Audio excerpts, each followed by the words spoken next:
Hi friends, ఈ చీరలోని design చూసారా? దీన్ని కలంకారీ డిజైన్ అంటారండి. కలంకారీలో డిజైన్ వేస్తారు.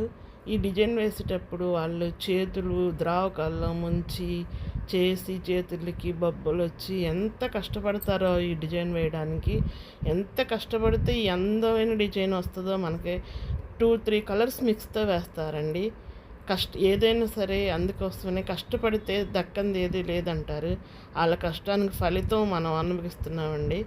ప్రతి ఒక్కళ్ళు వాళ్ళకి తగ్గ పని ఏదో ఒకటి పని చేసి కష్టపడి రూపాయి సంపాదించుకొని చన్నీళ్ళకి వేడి నీళ్ళతో అంటారు.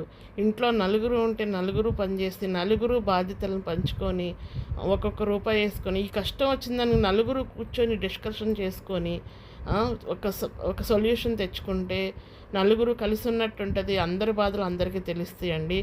అందరూ ఈ పద్ధతిని ఫాలో అవ్వండి. థ్యాంక్ యూ అండి.